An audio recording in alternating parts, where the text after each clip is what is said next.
Vérissure, le numéro 1 des alarmes en France. Rendez-vous sur vérissure.fr pour votre demande de devis gratuit. Vérissure présente. Sud Radio, le numérique pour tous, Vanessa Pérez. Bonjour et bienvenue dans le numérique pour tous. Et aujourd'hui, une émission spéciale sport et numérique. Une émission où l'on va vous faire découvrir les innovations les plus récentes qui ont accompagné les athlètes en cette période de Coupe du Monde de rugby, mais aussi dans la période à venir des Jeux Olympiques et Paralympiques. Alors, comment la tech permet d'analyser les matchs? Quelles sont les grandes tendances en termes d'innovation dans le domaine du sport et jusqu'où peut-on prédire la performance? C'est ce que nous tenterons de comprendre avec nos invités. Le numérique pour tous spécial sport et numérique, c'est tout de suite et c'est sur Sud Radio. Sud Radio, le numérique pour tous, Vanessa Pérez. Et pour commencer cette émission spéciale sport et numérique, j'ai le plaisir d'accueillir l'ancien dirigeant emblématique des Girondins de Bordeaux et de l'Union Bordeaux-Bègles. Il est aussi président de la Sportec, un collectif qui personnifie la volonté d'union et d'harmonisation des startups liées au sport en France. Et enfin, le cofondateur de la société Footbar. Jacques Darigo, j'ai rien oublié, hein? Non, bonjour Vanessa, Gros c'est parfait, CV, hein. C'est très complet. Merci beaucoup. Écoutez, on est ravis de vous recevoir aujourd'hui sur le plateau du numérique pour tous et on va beaucoup parler de Sportec aujourd'hui, en cette période d'actualité sportive. Et pour commencer, comme on aime bien les définitions sur le numérique pour tous, expliquez-nous concrètement ce que l'on met sous ce mot Sportec. C'est vrai que le mot tech, il peut faire peur parfois, mais en fait, on est un collectif qui rassemble toutes les startups qui sont innovantes ou qui ont un impact dans l'univers du sport. Donc, on a une vocation à ratisser le plus large possible. Ce qui nous intéresse, c'est d'améliorer la pratique sportive chez tous les Français, mais aussi l'expérience qu'on peut avoir dans les stades quand on va voir un match de foot, de rugby ou de handball, par exemple. Alors, expliquez-nous très concrètement, hein, le numérique a vraiment révolutionné l'analyse de la performance sportive au fil de ces dernières années. Concrètement, comment cette révolution s'opère? Non, mais moi j'ai une petite anecdote, c'est qu'en 2013, je rejoins une petite société américaine qui s'appelle Nike, et en fait, à l'époque, ils lancent un bracelet qui s'appelle le Fuel Band, qui a été un échec retentissant, comme quoi il y a souvent beaucoup d'innovations qui disparaissent, mais il faut tenter. Et en fait, à ce moment-là, la pénétration des objets connectés dans le monde du running, c'est assez faible. Donc on parle de il y a 10 ans dans le running, et en fait il y a peu de gens qui couraient à l'époque avec soit un téléphone, soit une montre connectée. Et aujourd'hui, en 2023, il n'y a plus personne qui court sans objet connecté. C'est une évidence. Le vélo, c'est pareil. Et il y a de plus en plus de sports. Le football avec des capteurs, c'est de plus en plus évident aussi. Il y a quasiment plus aucun sport où la data est absente, quoi. Alors, concrètement, vous pourriez nous donner quelques exemples où le numérique accompagne au quotidien les performances des athlètes et justement influe sur leur comportement? Bien sûr. Écoutez, il y a forcément, tout le monde connaît l'histoire des 10 000 pas par jour. L'année prochaine, il y aura la grande cause nationale du sport en 2024 où tous les Français devront faire 30 minutes de sport par jour. Et c'est vrai que on a vu par exemple dans le rugby, puisqu'on est en pleine période de Coupe du Monde de rugby, il y a un super bouquin de Yannick Nyanga sur la data et le sport qui explique qu'en fait, pareil, quand lui était pro au début de sa carrière dans les années 2000, il n'y a pas de data. Et puis au fur et à mesure, les brassières GPS s'imposent. Aujourd'hui, dans les maillots des pros en rugby, il y a un capteur qui est placé entre les omoplates derrière. Et ça a changé leur comportement. Il racontait une anecdote que j'ai trouvée assez excellente, c'est que à la fin de la première mi-temps, quand l'arbitre siffle la fin de la première période, il y a des rugbymen qui courent en sprint jusqu'au vestiaire parce qu'ils savent que ça va améliorer leur stats et potentiellement leur permettre d'être titulaires encore au match d'après. Donc parfois ça influe de manière un peu bizarre sur les performances des athlètes, mais en tout cas, plus aucun coach professionnel dans les sports connus peut se passer de data. Il y a, je vous ai parlé des capteurs, mais il y a évidemment la vidéo qui a été un élément essentiel qui est arrivé sur les bords de terrain, même de sport amateur. Et là, on peut regarder nos cousins américains qui ont beaucoup d'avance, parce que pour eux, c'est une évidence encore une fois, de porter soit un bracelet Fitbit, soit une Apple Watch, soit encore une fois un capteur comme on peut trouver sur des vélos avec l'application Strava qui rassemble des millions de sportifs dans le monde entier, qui est vraiment la plus grande communauté sportive au monde. Et donc là, par exemple, pour cette Coupe du Monde, il y a des choses que nous n'avons pas vues, nous, amateurs, derrière nos écrans de télévision et dont les joueurs étaient équipés? Écoutez, à part le capteur GPS entre les omoplates, je pense pas qu'il y ait des choses cachées, parce que le problème du rugby, c'est que c'est un sport de combat, de contact. Donc quand on a des capteurs extérieurs, il y a un risque de choc qui peut faire mal. Donc la subtilité, c'est de trouver des capteurs physiques qui dérangent pas la pratique. C'est tout le challenge en football. Avec footbar, nous on est autour du mollet, au-dessous du genou. On essaie de trouver des choses qui sont à la fois légères et non perturbantes. Dans le tennis, dans le golf par exemple, il y a des raquettes connectées. Donc où les capteurs sont à l'intérieur du manche, donc c'est pas du tout gênant. Dans le golf c'est pareil, il y a des capteurs à l'intérieur de chaque club. Donc tout est connectable aujourd'hui et c'est vrai que ça permet d'apporter un niveau de précision et de performance individuelle qui est bien supérieur. Mais est-ce que ça veut dire que ces données vont aider les entraîneurs à personnaliser les programmes en fonction des capacités des joueurs et peut-être de leur psy? Mais exactement, c'est tout à fait ça. J'étais encore hier soir au Red Star, je parlais avec Jonathan Bru qui est l'entraîneur de l'équipe réserve. Il m'expliquait que Habib Bey, qui est l'entraîneur de l'équipe nationale qui caracole en tête du championnat national, la stat et la data, ça fait partie de leur quotidien. C'est-à-dire que c'est pas un truc qu'ils utilisent juste les jours de match. C'est qu'à chaque entraînement, ils vont pouvoir mesurer l'intensité de tel ou tel exercice pour améliorer la performance de l'équipe sur un sujet donné. Donc, je pense qu'on en reparlera plus tard dans l'émission, mais c'est vrai que je pense que l'intelligence artificielle aujourd'hui permet d'aller chercher chez des joueurs des choses qu'on pouvait pas aller chercher avant parce qu'on n'avait pas ce niveau de précision. Un exemple concret, la vitesse de tir. Il y a 1 an, pendant la Coupe du Monde au Qatar, tout d'un coup apparaît sur nos écrans une donnée qu'on n'avait jamais vue, c'était la vitesse de tir de Kylian Mbappé. Et ça, c'était en 8e de finale, on était un peu déçus, c'était 60 km/h, on se dit tiens, on pensait que c'était plus fort. Au match d'après, ils ont rajouté vitesse moyenne, ça c'était 60 km/h, et vitesse max, et ça c'était 110.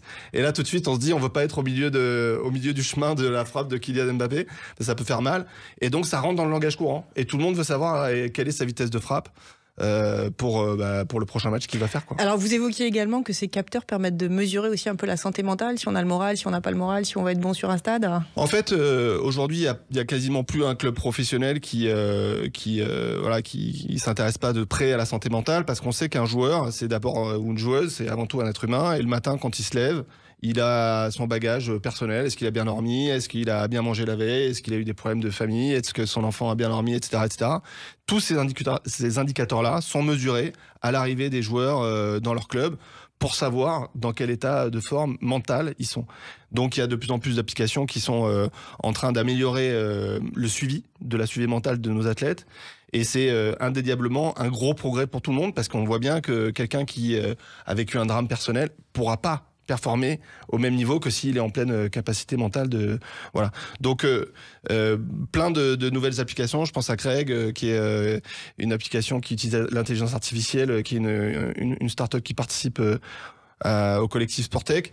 Il y en a de plus en plus qui nous aident au quotidien, encore une fois, à améliorer notre santé mentale. Alors justement, venons-en, il y a effectivement l'athlète, le sportif, mais il y a aussi tout son environnement, il y a le stade, il y a effectivement les groupes de supporters. Faites-nous rêver un petit peu avec quelques applications qui mériteraient d'être connues et qui sont encore confidentielles. Alors je vais parler d'une start-up qui a rejoint récemment le collectif Sportec, dont on parle beaucoup en ce moment, qui s'appelle Touch2See. Ouais. Touch2See, c'est en fait tout simplement une tablette qui permet aux personnes malvoyantes ou aveugles d'être dans un stade et de suivre de manière tactile l'évolution du match sur la tablette. Donc ça permet 2 choses. 1, on entend évidemment toute l'atmosphère incroyable, l'ambiance qu'il peut y avoir dans un stade. Mais en plus, on participe complètement à l'expérience du match parce que grâce à la tablette, on voit ce qui se passe sur le terrain, quoi. D'accord, donc c'est un petit logiciel qu'on peut mettre, une application qu'on met sur la tablette quand on a des déficiences visuelles. Donc ça permet encore une fois de participer au match de manière incroyable. Mais il y a des startups plus anciennes comme par exemple Immersive qui utilisent la réalité augmentée, qui permettent de voir des matchs de NBA avec des indicateurs supplémentaires que le téléspectateur moyen ne pourra pas voir. Il y a Vogo qui est probablement l'une des boîtes les plus emblématiques de la Sportec qui existe de partout à l'international, qui est cotée en bourse, qui elle aussi permet non seulement d'avoir accès à de la réalité augmentée dans les stades. Donc réalité augmentée, ça veut dire on voit plus de choses que juste le spectacle qu'il y a sur le terrain. C'est quoi, on met un casque, on met des lunettes? Voilà, exactement, on met un casque, on met des lunettes et en plus eux ils participent aussi à l'amélioration de l'arbitrage parce qu'ils participent à tout ce qui est arbitrage vidéo, notamment dans le rugby. On a vu que l'arbitrage vidéo, ça pouvait servir à certaines équipes, pas forcément à la France. On ne les citera pas, malheureusement. On a beaucoup d'athlètes qui sont devenus d'ailleurs des investisseurs, qui sont des retraités, on va dire.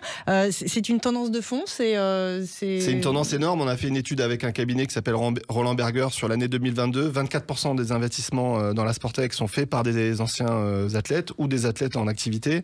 Alors évidemment, il y a les plus connus que tout le monde connaît, Tony Parker, Griezmann, mais plus récemment, peut-être des athlètes un peu moins exposés médiatiquement.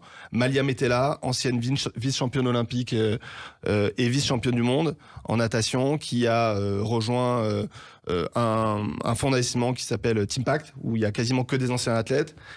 C'est Benjamin Kaiser, ancien rugbyman, qui a commenté la Coupe du Monde à la télé cette année, qui est un peu le porte-parole de ce fonds-là. Et Malia Metella, je trouve que c'est un super exemple parce qu'en plus, elle est principalement sur des projets impact, avec une grosse connotation sur la Guyane, puisqu'elle vient de là-bas. Et donc, je trouve que la boucle est bouclée. Quand un athlète comprend que son après-carrière peut être mise à profit d'entreprises dans l'univers du sport, bon voilà, évidemment leur image sert, mais surtout leur qualité intrinsèque. Parce que quand on est athlète de haut niveau, il faut de la résilience, de la persévérance, de la discipline. C'est toutes les qualités qu'on recherche quand on est entrepreneur, auprès des salariés qu'on va chercher. Et les athlètes de haut niveau sont des compléments parfaits pour nous. On va parler des enfants aussi un peu. Malheureusement, beaucoup d'entre eux passent plus de temps, on va dire, sur des tablettes que sur des terrains de sport. C'est difficile aujourd'hui d'encourager les enfants à faire du sport. Est-ce qu'il faudrait appréhender les choses de manière un petit peu différente? On parlait de chiffres. Il y a 3h30 de temps pour les enfants sur les tablettes en moyenne par jour. Et malheureusement, c'est que 30 minutes de sport par jour en moyenne pour les enfants. Donc on voit bien qu'il y a un gros décalage entre le temps qu'ils passent dans le canapé, sur les écrans, et le temps qu'ils passent sur les terrains. Donc nous, on lutte contre la sédentarité. C'est notre mission principale. On veut faire sortir les jeunes du canapé, les moins jeunes aussi. Ça nous intéresse aussi. Tout le monde. Et en l'occurrence, on est convaincu qu'on peut apporter beaucoup de créativité. On sait que le gouvernement veut mettre en place 30 minutes de sport à l'école. C'est pas certain que les profs de latin et de grec soient câblés pour faire ça, même s'ils sont super forts à plein d'égards. Nous, on peut apporter, grâce au numérique, des expériences, on dit ludiques, qui vont permettre à tous les enfants de trouver de l'intérêt dans le sport, parce que pas tout le monde va chercher de la performance. Il y en a qui vont juste chercher du plaisir, d'être avec des gens, d'être avec d'autres jeunes, de se lever le matin en faisant partie d'un groupe de gens qui aiment le même sport. Le collectif. Merci beaucoup, Jacques Darigo. Restez avec nous dans quelques instants. Nous vous ferons découvrir comment rencontrer des passionnés de sport à proximité de chez vous. Également, pour finir cette émission, nous vous ferons découvrir comment le numérique permet aux clubs et fédérations d'évaluer et sélectionner les sportifs les plus prometteurs. Le numérique pour tous, spécial sport et numérique, ça continue dans quelques instants et c'est sur Sud Radio. Vérissure, le numéro 1 des alarmes en France. Rendez-vous sur vérissure.fr pour votre demande de devis gratuit. Vérissure présente. Sud Radio, le numérique pour tous, Vanessa Pérez. Et tout de suite, dans ce numérique pour tous spécial sport et numérique, une start-up qui va vous permettre de rencontrer des passionnés de sport comme vous et de partager votre passion sur un mode inédit. Romain, bonjour, vous êtes le président et cofondateur de Stadium Go. Alors, on va commencer. Expliquez-nous le concept de votre start-up. Bonjour Vanessa, merci pour l'invitation. Stadium Go, c'est très simple, c'est l'expérience d'un covoiturage entre passionnés. Donc, on est une plateforme de covoiturage dédiée aux événements sportifs qui a pour but notamment de répondre à 3 objectifs concrets. Le premier, c'est de réduire l'empreinte carbone des déplacements de spectateurs qui est aujourd'hui encore trop importante. Le deuxième, c'est de simplifier l'accès au stade. On passe trop de temps dans les bouchons, on peine à se garer. En réduisant le nombre de voitures, on agit directement sur ce chiffre. Et le troisième, qui est le plus important, c'est de mettre en relation des gens qui partagent la passion. Essentiel. Stadium Go, ça vient d'une histoire personnelle qui est que moi, je fais du covoiturage depuis toujours pour aller au stade. J'y passe bon nombre de mes week-ends et entendre à quel point quelqu'un déteste le foot quand je me rends à mon match, finalement, c'est quelque chose qui a été un peu le déclencheur pour créer cette application grâce à laquelle on partage un trajet entre passionnés. Alors, pour nos auditeurs, vous allez nous expliquer comment ça fonctionne. Je télécharge l'application sur mon téléphone mobile ou ma tablette, et après, qu'est-ce qui se passe? Alors, je choisis mon sport, comment? Expliquez-nous. Et bien après, c'est très simple. Donc, je crée mon profil supporter où je renseigne mon club favori, mon sport favori et mes 2-3 paramètres. Je propose ou je réserve un trajet selon ce que je cherche. Donc, je peux directement réserver en quelques clics une place sur votre trajet ou inversement. Et après, la dernière étape, c'est de prendre un maximum de plaisir et de découvrir ce que c'est que le covoiturage entre passionnés pour aller au stade. Et généralement, la plupart des gens qui le testent ne le quittent jamais, et c'est mon cas. D'accord. Alors, il y a des partenaires sûrement qui sont les fédérations, les ligues. Comment ça fonctionne pour pouvoir justement faciliter ces connexions entre quand on achète son billet pour un match? Il y a beaucoup de partenaires et on y travaille dur. On a à peu près aujourd'hui un peu plus de 70 organisateurs d'événements sportifs partenaires, donc des clubs, des ligues, des fédérations de toute taille. Et il y a 2 enjeux à travers ça. Le premier, c'est qu'ils communiquent sur la solution pour dire aux gens qu'il y a une solution pour eux prête à l'emploi qui leur permet d'aller au stade à moindre coût entre passionnés et en même temps de faire un geste sympa pour la planète à leur échelle. Et le deuxième, nous on est très convaincus que pour changer les habitudes des gens, il faut les récompenser et les remercier pour ça. Donc on met en place des programmes de récompense avec nos clubs partenaires où je vais avoir une place de parking offerte, une réduction à la billetterie ou des avantages directs, ce qui fait que les gens s'engagent plus facilement dans la démarche parce qu'ils savent qu'ils vont être remerciés au bout. Donc on vient solutionner le problème de stationnement puisque la place de parking est gratuite et en même temps moi je me sens valorisé d'avoir fait du covoiturage et j'ai envie de retenter l'expérience. Donc là ça a bien fonctionné pour les différents matchs de rugby et vous allez renouveler l'expérience dans le cadre des Jeux Olympiques, c'est un petit peu comme ça que ça va se passer? On essaye, on y travaille comme beaucoup d'entreprises dans le sport. Évidemment qu'avoir la chance d'avoir ces événements dans notre pays, ça arrive pas tous les jours. Donc on a évidemment la volonté et c'est pour ça qu'on est très content d'avoir pu travailler sur la Coupe du Monde, même si encore une fois on aurait aimé une meilleure fin pour nous bleus. Les covoiturés, on va dire, vous évoquiez l'importance du respect de la planète. C'est un sujet qui les motive, effectivement. On se dit, on partage, on va éviter de multiplier les empreintes carbone. C'est un sujet auquel ils sont sensibles?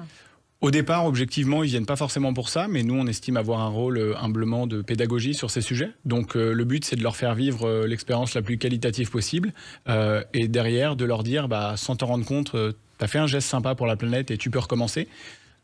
Et le deuxième point derrière ça, c'est qu'aujourd'hui, c'est notre vraie mission. Donc, la seule manière de savoir si on y arrive, c'est de le mesurer. Donc, on travaille avec un partenaire sur le sujet qui fait que chaque année, on est en mesure de donner à nos utilisateurs, nos partenaires ou nos clients le nombre de tonnes de CO2 qu'ils ont évité grâce au covoiturage, avec évidemment des équivalents, parce qu'une tonne de CO2, ça parle pas à tout le monde, donc on parle plus en nombre de ballons de foot ou autre. Ça, c'est malin. Quelque chose de plus concret. Complètement.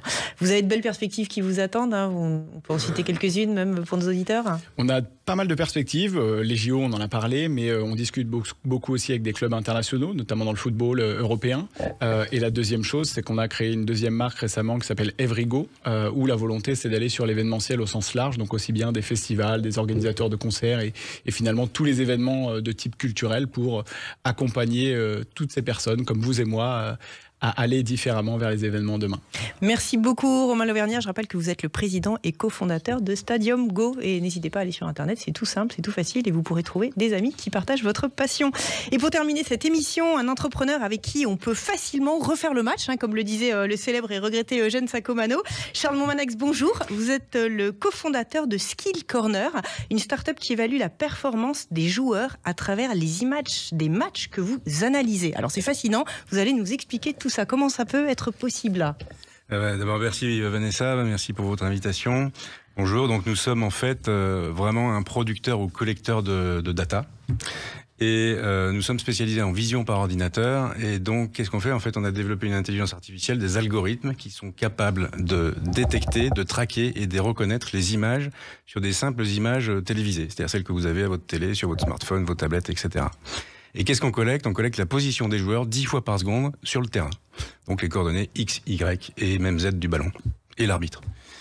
Alors l'innovation a été vraiment en fait de collecter ça à partir des simples images publiques, enfin de la télévision. C'est-à-dire vous enregistrez les matchs ou vous achetez les droits sur... Voilà, en fait on digère les matchs, on les analyse avec notre intelligence artificielle et on produit notre nombre de data. Et c'est vraiment de façon automatique, il n'y a aucune intervention humaine. Et donc, pour vous rendre compte aujourd'hui, Skill Corner, c'est 80 compétitions, championnats couverts, que ce soit compétition masculine ou féminine. C'est plus de 2000 équipes en base de données, 50 000 joueurs. On analyse 20 000 matchs par an. Ce qui fait qu'on peut dire qu'on a sûrement la plus grande base de données au monde sur le football. Alors, vous intervenez sur quel sport en particulier Alors, on a commencé sur le football et il se trouve que depuis un peu plus d'un an, on a commencé à dupliquer la techno sur le foot américain, puisqu'on avait été en contact avec quelques clubs de NFL et la NFL. Et avec succès, puisqu'on a signé nos premiers deals cette année. Oh. Et surtout, on est très excités parce qu'on a été sélectionné par la NBA à Noël l'année dernière. C'était un beau cadeau pour intégrer leur launchpad, c'est leur incubateur. Ouais. Et donc, on a travaillé cette année avec eux, avec leur équipe de R&D. Et alors, on est encore en phase de développement produit, mais on va sans doute sortir notre produit basket au premier semestre 2024. D'accord. Alors très concrètement, votre algorithme va analyser le match, va identifier un joueur, et là, c'est quoi les critères, très concrètement, sur lesquels vous mettez une note, hein, tout simplement, aux différents joueurs? Alors l'avantage de l'IA, c'est qu'on on collecte la donnée sur tout ce qu'on voit à l'écran, sur les images, et donc on dérive tout ce qu'on peut dériver de XY. C'est-à-dire qu'on va pouvoir calculer des données de performance physique. Alors XY, pour nos auditeurs qui ne sont pas forcément des matheux, c'est la position des joueurs sur un espace de stade. Exactement. Voilà. Et donc sur le plan physique, la performance, ça va être des distances parcourues à tel seuil d'intensité, ça va être des sprints, des accélérations, décélérations, etc., etc. Et donc vous m'avez demandé, Vanessa, quelques exemples concrets. Alors je suis obligé de regarder un peu mes tablettes pour pas me planter. Mais si on regarde en Ligue 1 un peu ce qui se passe, et si je vous demande qui a couru le plus de distance depuis le début de saison en moyenne sur un match et qui a joué plus de 75 minutes. Ben là, c'est vous qui allez me répondre, parce que moi, je pose les questions, en fait. Ah, il fallait que j'aille rechercher, mais je m'en doutais un peu. C'est Hicham Badawi de l'OGC Nice et puis Valentin Rongier de l'OM. Si je vous demande cette fois qui étaient les plus rapides la saison dernière. Allez-y, faites les questions, les réponses, c'est un nouveau jeu. Timothée Pembele et Sard, il était à l'OL, maintenant il est à Wolfsburg en Allemagne. Et là, j'imagine que vous demandez, mais comment ça se fait qu'on voit pas notre monument historique? Ben oui, Charles, comment ça se fait? Et ben en fait, Kylian Mbappé, c'était le joueur le plus rapide en la saison 2021-22. Et en fait, on voit que son jeu a évolué sur les dernières saisons. Et donc, il était le 4e joueur le plus rapide la saison dernière. Et cette année, il est encore un peu en dessous. Mais ça s'explique en fait par son jeu. C'est qu'il demande moins de volume de course, il veut plus de ballons dans les pieds et il fait moins de demandes de centre. En fait, il veut démarrer plus bas dans les attaques. Voilà. Alors concrètement, ça veut dire que vous allez mettre une note à tous ces athlètes et après, à quoi ça sert? Ça donne un critère qui fait que, en fait, sur le marché du football, ils vont être plus ou moins bien notés et plus ou moins bien évalués? En fait, on a une base de données dans laquelle on classe les joueurs. C'est-à-dire qu'on a 50 000 joueurs, donc on classe 50 000 joueurs. Bon, on peut sélectionner qui on veut, etc. Et donc, en fonction des indicateurs de performance physique, mais aussi maintenant d'intelligence de jeu, parce que c'est ce qu'on vient de faire cette année, c'est un peu un truc qu'on a cassé, c'est qu'on est capable de dire, d'analyser toutes les courses sans ballon que font les joueurs, mais on est capable aussi d'analyser la résistance à la pression, enfin au pressing, et on est aussi capable d'analyser tout ce qui va être la qualité de la décision au moment de la passe. Est-ce qu'il a fait les bons choix, etc. à ce moment-là? Mais alors ça veut dire que les clubs qui veulent racheter des joueurs, ils se basent sur vos critères et en fait, ils prennent des abonnements, donc c'est des abonnements annuels et ils prennent tel championnat, dans quel championnat vous recrutez. Donc voilà, je recrute en Europe ou alors en Amérique du Sud et donc ils ont toute la donnée de tous ces championnats qu'on couvre. Et les sportifs sont au courant eux-mêmes que leurs données soient analysées? Enfin, il y a peut-être une zone d'ombre, non, de non-droit? Non, bien sûr, ça fait des années qu'on collecte de la donnée. Hein. D'ailleurs, quand un joueur signe dans un club, il est d'accord pour on collecte la donnée sur lui, etc. Mais vous avez raison, il y a des données qui sont plus sensibles, c'est un peu le sujet en ce moment, hein, les données sur la santé, etc. Mais on peut aussi voir à l'intérieur, quand on voit Kevin De Bruyne qui va négocier son salaire, enfin une augmentation substantielle de salaire avec ses données sur le bras, c'est quand même remarquable. Et là, on peut apporter aussi un service aux joueurs, donc, mais à n'importe quel recruteur qui veut recruter plus malin, plus loin et peut-être moins cher. Mais ça veut dire que sur tous les systèmes de paris en ligne, vous allez pouvoir intervenir et donner des cotes et des pronostics par rapport à la qualité, entre guillemets, des joueurs? C'est le début de notre activité, c'était sur le betting, on a un peu arrêté. Maintenant, on est vraiment spécialisé sur le recrutement et l'analyse de matchs, des propres matchs de chaque équipe et puis aussi de l'analyse de l'adversaire. Vous avez levé des fonds, vous êtes perspective, parce que c'est très prometteur tout ça au niveau international. On a eu la chance d'avoir des investisseurs dès le départ qui étaient super sympas et qui nous accompagnaient, mais il se trouve qu'on a réussi à être profitable assez rapidement et aujourd'hui on a un fonds d'investissement près de nous qui est connu, c'est Venture. On les remercie et voilà, mais pour le moment ça se passe bien, on observe, on regarde Et combien de clubs à l'international donc On a aujourd'hui plus de 140 clubs. Alors c'est très rare parce qu'on a beaucoup de clubs de la Champions League et de l'Europa League. On a des clubs de 3e division, des clubs très exotiques. On s'y attendait pas du tout. Et de plus en plus, on commence à avoir des agences de joueurs, des fédérations et même des ligues. Merci beaucoup Charles Montmanac. Je rappelle donc skillcorner.com. Merci beaucoup. Oui, okay. Le mot de la fin, Jacques, il y a vraiment une effervescence en cette année. Je crois que c'est l'année ou jamais. Avec l'arrivée des Jeux Olympiques, qu'est-ce qu'on peut vous souhaiter? C'est l'année ou jamais. On a tous très envie de voir l'éclosion d'une nation sportive. C'est pour ça qu'on se bat à la Sportec pour déjà donner peut-être des idées, de vocation à des jeunes qui ont besoin de sens dans leur carrière professionnelle. Et nous, on est hyper contents de voir les jeunes rejoindre des startups de la Sportec parce qu'ils comprennent que le sport, c'est un vecteur de rassemblement. Et aujourd'hui, en France et dans le monde entier, on a besoin de sport qui participe de la progression de la santé physique, de la santé mentale, de la mixité, de l'inclusion. Et voilà, donc faites du sport, faites du sport de manière innovante grâce au numérique et grâce aux startups de la Sportec. Une meilleure manière de vivre ensemble. Merci beaucoup en tout cas Jacques, Romain et Charles. Le numérique pour tous, c'est fini pour aujourd'hui. Et pour prolonger la discussion, on se retrouve sur vos réseaux sociaux préférés. Je vous souhaite une excellente fin de week-end et je vous dis à la semaine prochaine. Avec Vérissure, le numéro 1 des alarmes en France. Rendez-vous sur vérissure.fr pour votre demande de devis gratuit.